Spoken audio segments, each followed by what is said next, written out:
All right, great. Well, it's wonderful to be here with this excellent piece of technology.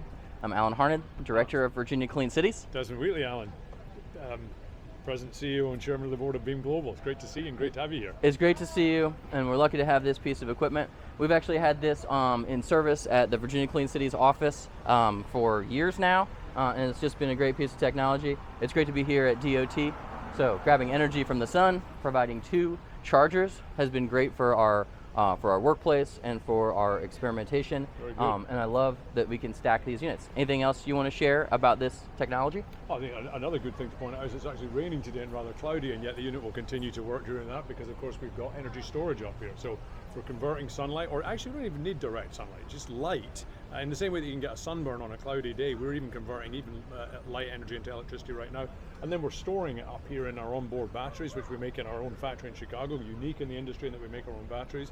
And then we've got a bunch of other intelligent stuff up there, computers and various other things that turning that battery stored electricity with sunlight into electricity into the batteries, and then delivering it through these 2 electric vehicle charging stations here to 2 vehicles at the same time. So it's a solar powered unit, but even on a day like today, it's still generating electricity and still able to charge vehicles. So bringing in power, totally off the grid. We're just in the middle of a travel lane here in front of DOT, right. But we're here in Washington, D.C. Chicago batteries, California manufacturing, American made. That's right. And it's a great thing that you pointed that out, that here we are in the drive lane here. What's really important to point out is this thing wasn't here this time yesterday. Okay, so we're talking about a very rapid deployment. It takes our teams about an hour to install these things. I'm standing on what is at once the dumbest and smartest part of our patented product here, because this engineered ballast and traction pad that we're standing on is what's giving the unit stability.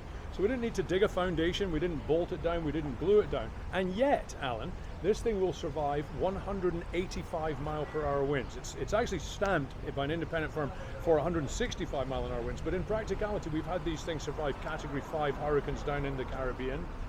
It's also flood-proof to 9.5 feet as well.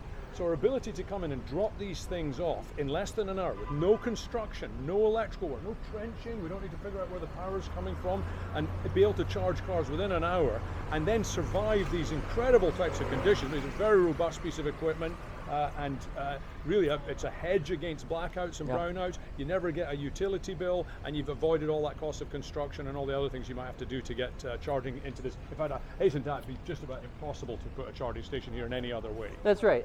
So right here you couldn't put a charging station because there's a bike lane between here yourself and the curb. You'd have to be trenching through the street.